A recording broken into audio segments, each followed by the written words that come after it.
नमस्कार मित्रों। मैं आबा मालकर विक्रांत जोशी ब्लॉग में आप सबका स्वागत करता हूं।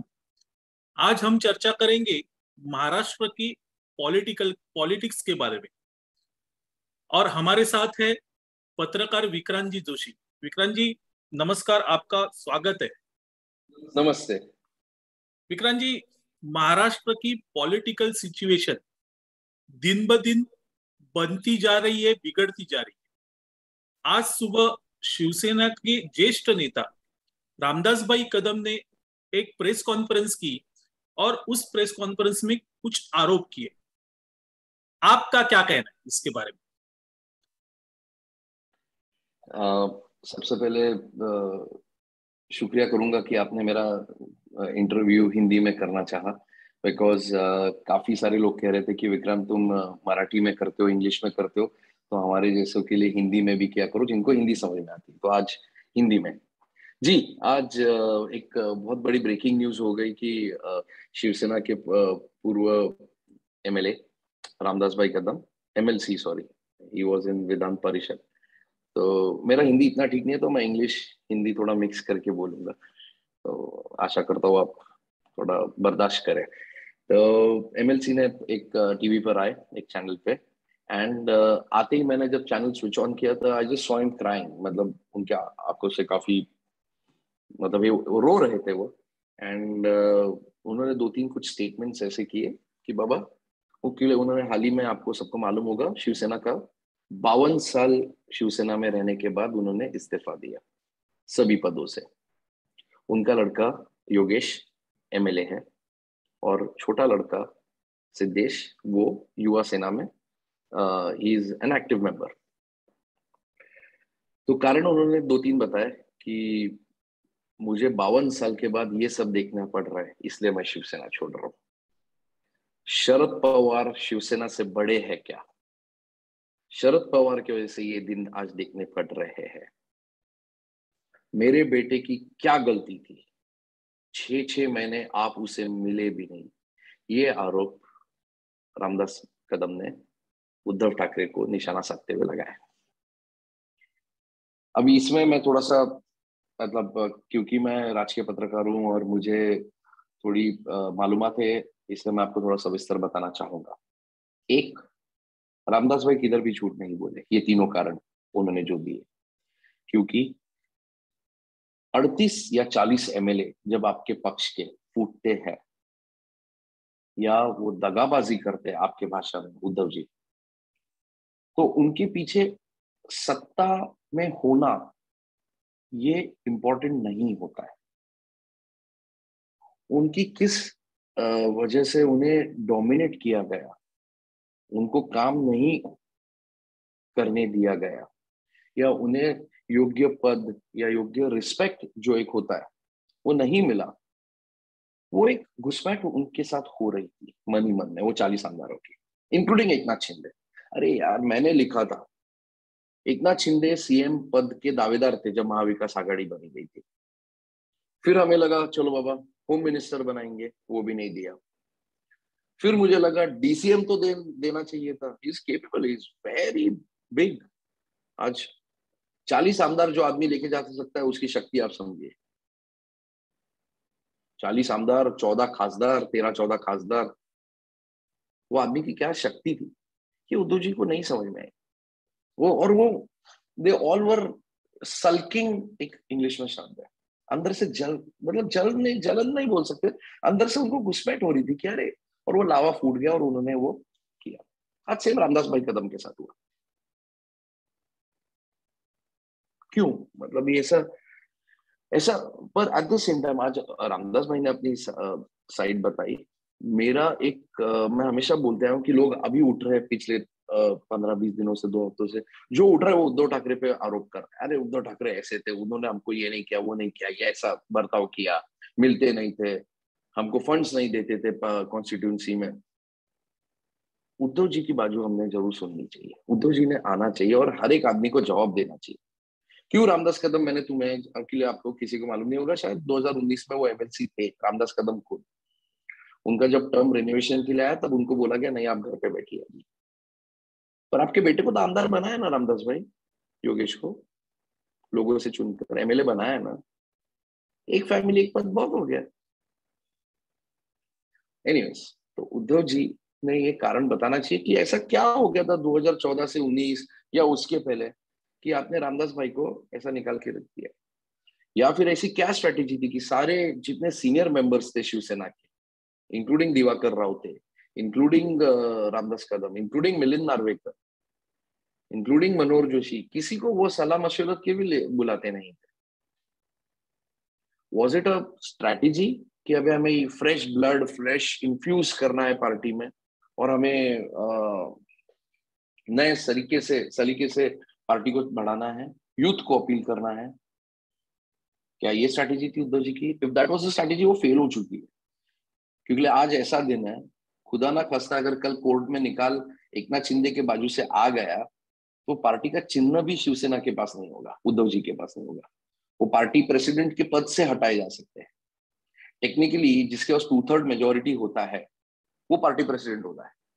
इनके पास तो 2/3 मेजोरिटी है पार्टी की, और प्लस एमपीज भी हैं, प्लस हजारों की तादाद में कॉर्पोरेटर्स, जो हम जिसको कॉर्पोरेटर बोलते हैं, वो ज्वाइन हो रहे हैं। तो किधर ना किधर उद्धव जी की गलती, एक्सक्यूज मी, गलती तो है बर्ताव में। किधर ना किधर युवा सेना का इतना इंटरफियरेंस है। युवा सेना में कौन थे? हम 2-3 जनों को ही नाम सुनते, और वही 2-3 जन थे। एक आदित्य ठाकरे खुद, जो मंत्री बन के बैठ गए, और एक उनका भाई वरुण सरदेसाई। इतना इंटरफियरेंस था उनका कि सीनियर मेंबर्स को लिया ही नहीं जाता था। ये तो मेरे को अधिकारी भी कहते हैं कि बाबा युवा सेना वॉज, कोई जो सीनियर लेवल के अधिकारी आईएएस आईपीएस, था इंटरफियरेंस। फिर एक अनिल परब आया। कैसा होता है उद्धव जी के इसमें ना, फ्लेवर ऑफ द सीजन चलता है। एक आदमी जो उनका सालों से फ्लेवर ऑफ द सीजन रहा है, वो है सुभाष देसाई। तो लोग मुझे पूछे, अरे सुभाष देसाई ने क्यों नहीं छोड़ा, वो भी तो सीनियर है, 80 साल के हो गए। मैंने उनको भी तो एमएलसी अभी रिजेक्ट किया, मतलब रिजेक्ट है, उनको नहीं दिया सेकंड टर्म, नेक्स्ट टर्म नहीं दिया, अभी एमएलसी नहीं है सुभाष देसाई। तो इसलिए मैंने उनको ये जवाब दिया, भाई अभी वो आदमी 80 साल के हो गए, is 80 years old now, Subhash Desai. At age of 80, जिन्होंने अपना पूरा जिंदगी भर खून आंसू पसीना ये पार्टी को दिया, लास्ट, मतलब अब इस मोड़ पे आके अभी क्या गद्दारी करना, या क्या उद्धव ठाकरे को छोड़ के जाना? ठीक है, मेरे को उन्होंने जिंदगी भर खुश रखा, मेरे को अच्छे पद दिए, मेरे को पार्टी में मान सम्मान दिया, ये मेरे को लगता है सुभाष देसाई जी का मत होगा। तो ये रामदास जी का क्यों नहीं है? ऐसा क्या था, ये उद्धव ठाकरे ने बताना चाहिए। क्यों वो भी तो 52 साल रहे पार्टी में, क्यों रिपीट नहीं किया? रिपीट नहीं किया, सुभाष देसाई भी ऐसे नाराज नहीं हुए, रामदास कदम क्यों हुए? दिवाकर राउते भी ऐसे नाराज नहीं हुए, रामदास कदम क्यों हुए? क्योंकि मैं अभी आपको कारण बोलता हूँ जो मुझे समझ में आता है। एक, जब उनको कोरोना हुआ था, तब 6-8 महीना रामदास कदम, आप किसी को मालूम है या नहीं मालूम, कांदिवली में रहते, उनका एक बंगलो है ठाकुर कॉम्प्लेक्स में। आप जब भी उनके बंगलों में जाओ ना, 100-200 पीपल तो रहते ही है मिलने को, एकदम खाईगढ़। फिर भाई आएंगे, उनको भाई बोला जाता है, नॉट भाई भाई, पर ये भाई। एंड अचानक कोरोना हो गया। कोरोना भाई को, रामदास भाई को बहुत अड़चन वाला निकला। इट टुक 6 to 8 months भाई को अपने घर की एक सीढ़ी नीचे उतरने के लिए। इतना भयंकर तबियत खराब थी उनकी, वो तो महीना 1.5 महीना तो मेरे को लगता है आईसीयू में ही थे, आईसीसीयू में। बहुत तबियत खराब थी उसमें। उसके बाद जब वो आए तब एमएलसी रहे नहीं। कोरोना में ऑलरेडी आदमी डिप्रेशन में जाता है, मतलब एक एक हो जाता है, कोई पब्लिक मिलने को नहीं आ सकती। और जो जिंदगी भर पब्लिक में रहा, उसको अचानक तुम एक रूम में बंद करके रखो, और अचानक एकदम ध्यान रखना पड़ता है, क्योंकि उनके लंग्स का सब काफी प्रॉब्लम हो गया था, which I think he is fine now, he is absolutely fine now, I think he is fine. और अचानक तुम उनको लगा होगा, चल ठीक है अभी ये सब पीछे डालता हूँ, काम पे लगता हूँ वापस। और जब नीचे है तब एमएलसी नहीं तो पब्लिक नहीं, वो 100-200 जन में से खाली मिलने वाले घर के परिवार के लोग थे। Frustration, anger. फिर उनको उनके बेटे ने बताया कि पापा मेरे साथ तो ऐसा हो रहा है, मेरे को ना आदित्य ठाकरे मिलते हैं, ना उद्धव जी मिलते हैं, उधर के स्थानिक जो उनके मतदार संघ है योगेश का कोंकण में, उधर मुझे इतना तंग करते हैं। सेना के एमएलए सेना के एमएलए को तंग कर रहे थे, फिर उनको बर्दाश्त नहीं हुआ। फिर कैसा, सब किसी को बर्दाश्त नहीं होता, सब अपने मन में वो लावा लेके बैठे थे। फिर आता है एकनाथ शिंदे, और Eknath Shinde does the impossible. वो बोलते अब मैं झुकूंगा नहीं। फिर आस्ते आस्ते सब लोग इनको ज्वाइन करते हैं। योगेश कदम ने भी 2 दिन के बाद ज्वाइन किया एकनाथ शिंदे ग्रुप को, जो आज रामदास भाई ने टेबल पे बताया,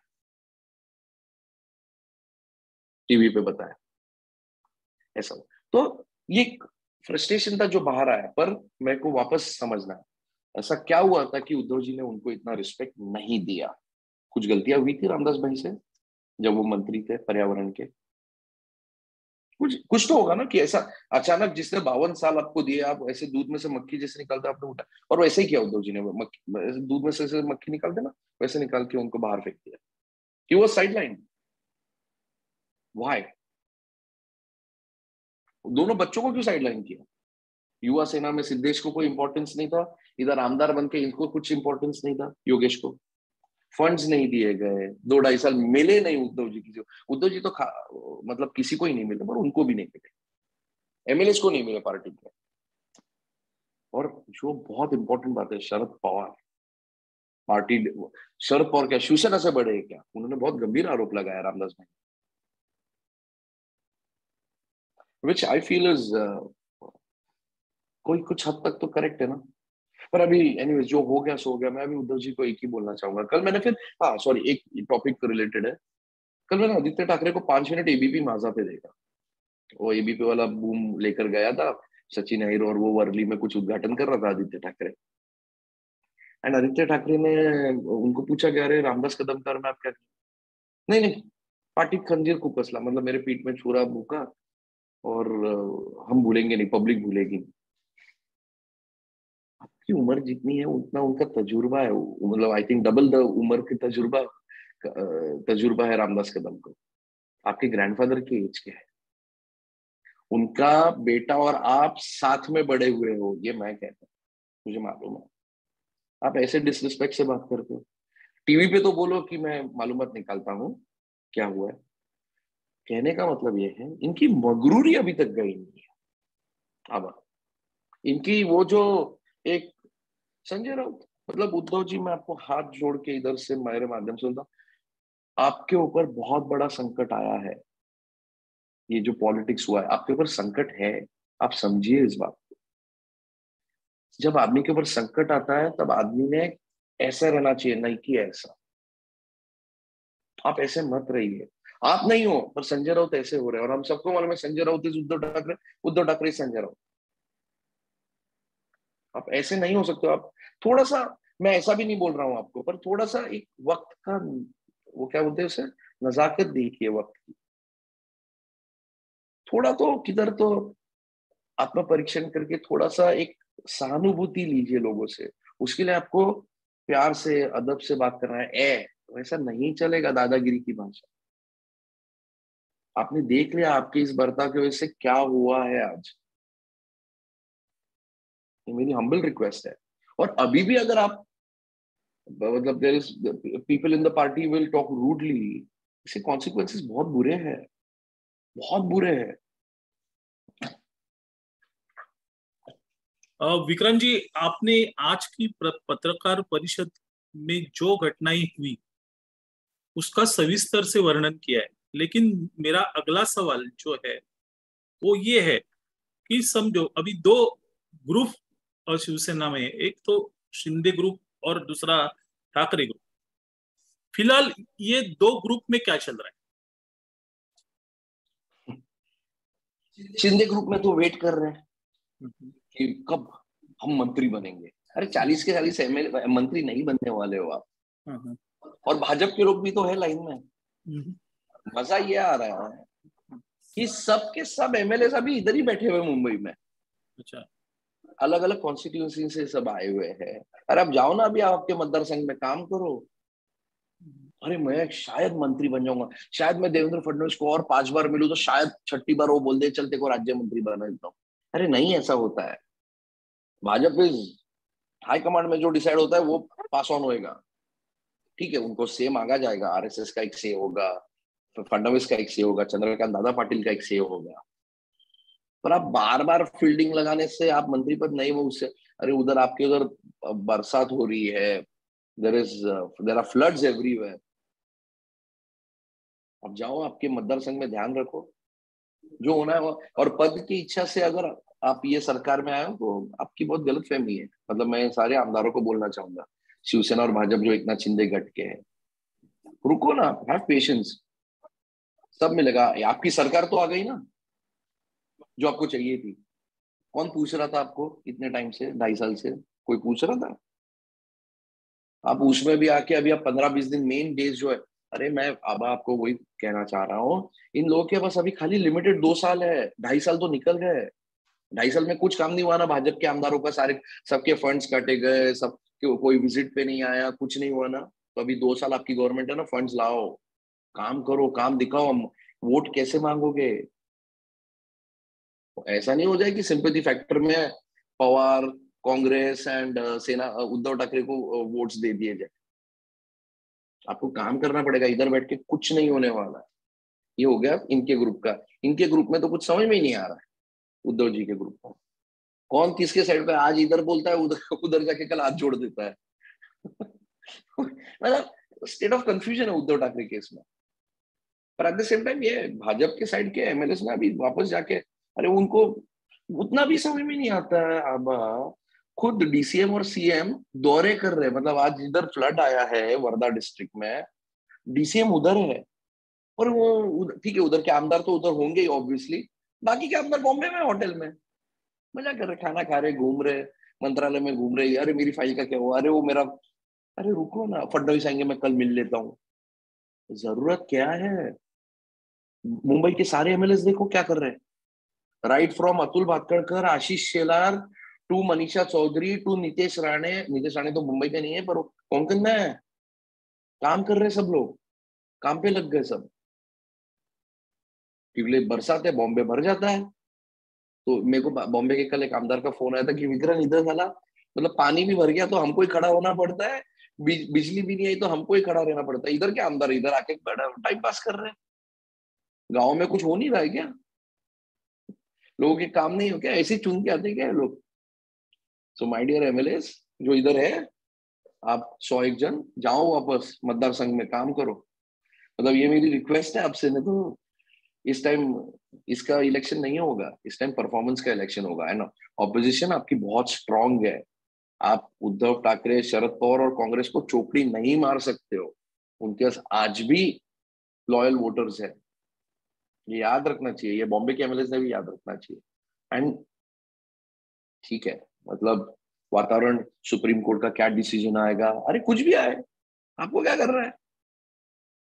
आप आमदार हो ना 5 साल के लिए, तो 5 साल के आपके अंदर की थोड़ी कट होने वाली है, कट होंगी वो 16 जनों की जिसके ऊपर उद्धव ठाकरे कोर्ट में गए। और होगा ना, भाजपा इतना, मतलब if I am telling you all, Bhajpa इतना सुदृढ़ पक्ष है, वो plan A, plan B, plan C के साथ मार्केट में उतर है ये time, I am telling you. तो मुझे कोई अचरज नहीं लगेगा अगर कल वापस 20 तारीख को वापस एक और डेट मिली तो वो टांग की तलवार जरूर रखेंगे भाजपा वाले, ना याद रखें। और अगर समझो नहीं दिया, डिसीजन आ गया और ये 16 एकनाथ शिंदे ने लोग को डिस्कालीफाई नहीं किया, तो समझ जाओ, पर काम तो करना पड़ेगा ना, आमदारों जाओ जी। लास्ट क्वेश्चन अभी, ये मेरा आखिरी सवाल आपसे पूछ रहा हूँ, जी और सबसे अहम सवाल है, हर हर एक के मन में ये सवाल है जो मैं आपसे पूछना चाहता हूँ कि महाराष्ट्र में कैबिनेट एक्सपांशन कब होगा?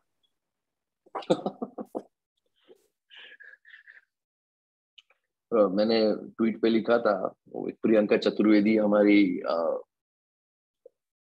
सांसद है जुहू से, और पूरा मैं उनका एकदम रिस्पेक्ट करता हूँ और फैन हूं मैं उनका, शिवसेना की तरफ से वो, तो वो बार बार एक ही चीज ट्वीट कर रही थी, अरे सब आमदार इधर है, खासदार इधर है, काम कर रहे हो, ये ऐसा कर रहे हो। मैंने उसको रिप्लाई में किया और उसको बहुत हिट हुआ वो रिप्लाई मेरा। मतलब दीदी, मैं उसको दीदी बुलाता हूँ, मेरे दोस्त की बहन है, बहुत अच्छे दोस्त की सगी बहन है, तो अपनी भी दीदी हो गई ना। अभी विचारधारा नहीं मिलती तो क्या हुआ। तो ना दीदी, शायद आपको रिकॉर्ड के लिए बता दूं, 2.5 साल में जितना उद्धव ठाकरे को लोकल पब्लिक नहीं मिली थी ना, उतना फर्स्ट डे पे एकनाथ शिंदे को पूजा के दरमियान मिली है। 2.5 साल में जो लोग जितने मिल नहीं पाए, एक दिन में एकनाथ शिंदे मिले, मुख्यमंत्री हमारे। नंबर 2, 2.5 साल में जितना उद्धव ठाकरे, नवाब मलिक और अनिल देशमुख का कंबाइंड आवर्स काम जिसने कितना किया है, उतना अगर निकालो तो 15 दिन में, 1.5 हफ्ते में देवेंद्र फडणवीस और एकनाथ शिंदे काम कर चुके हैं। वह तो मेरा कहने का मतलब है, ये 2 जन काफी है 2.5 साल के लिए, पर ऐसा होता नहीं। मंत्रिमंडल का विस्तार होगा, जरूर होगा, पर कैसा है, थोड़ा सा ऊपर चर्चा। आज अभी हमारे मुख्यमंत्री दिल्ली में है, तो वो बात करने गए हैं। ऑब्वियसली हर एक जन का व्यू होगा, एक अमित शाह का व्यू होगा, मोदी साहब के कोई रिकमेंडेशन होंगे, शायद आरएसएस के कोई रिकमेंडेशन हो सकते हैं, और रखते हैं रिकमेंडेशन जिनको लगता है नहीं नहीं मोदी और अमित शाह को क्या करना है महाराष्ट्र में। ऐसा नहीं होता है बाबू। आरएसएस के रिकमेंडेशन होते हैं, गवर्नर हमारे रिकमेंड करेंगे, फडणवीस रिकमेंड करेंगे, चंद्रकांत दादा, फिर वो एक लिस्ट घूमती है और फिर उनमें से फाइनल 40 जनों का होता है। पर वो होगा, आई थिंक वो काफी सारी मीटिंग्स हो गई है और काफी सारी चीजें फाइनल हो गई है, एंड मेरे को लगता है वो ग्रीन सिग्नल के लिए ही गए हैं।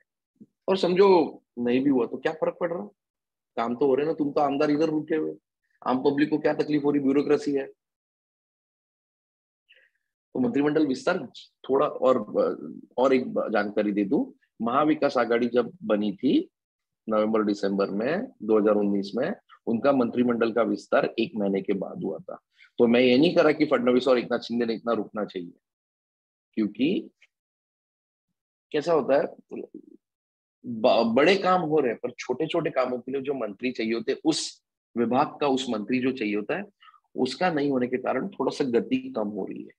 And as I said, Eknath Shinde and Devendra Fadnavis government को भी 2 साल ये प्रूव करने के लिए, क्योंकि नॉट ओनली उद्धव ठाकरे, पवार और कांग्रेस, पर नरेंद्र मोदी और अमित शाह भी इवैल्यूएशन करेंगे 2 साल में हुआ क्या, इन्होंने किया क्या।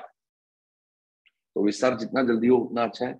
लोग काम पे लगे, सेक्रेटरीज के लिए, उसके बाद ब्यूरोक्रेसी सफल होगी, कौन आएगा कौन जाएगा, किसका प्राइवेट सेक्रेटरी किसके पास जाएगा, वो सब में भी तो टाइम लगेगा ना। तो एक बार सिस्टम सेट होने में 1.5-2 महीना लग गया ना, फिर वो थोड़ा सा काम का पेस कम हो जाता है। But I am sure Devendra Fadnavis has everything in mind and Eknath Shinde, and वो जल्दी गाड़ी पटरी पे आ जाएगी। बहुत बहुत शुक्रिया विक्रांत जी, आपके साथ इस वार्तालाप में हमें एक दिशा मिली, हमारे प्रेक्षकों को दिशा मिली कि ये सरकार अभी किस दिशा में जाने वाला है। वैसे ही जो आज के सरकार में मुख्य विरोधी पक्ष है शिवसेना, उसमें क्या चल रहा है वो भी पता चला। पुनश्च एकदा आपका धन्यवाद करता हूं और ये वार्तालाप खत्म करता हूं। दोस्तों, विक्रांत जोशी ब्लॉग को ज्यादा से ज्यादा सब्सक्राइब कीजिए, लाइक कीजिए, शेयर कीजिए। धन्यवाद।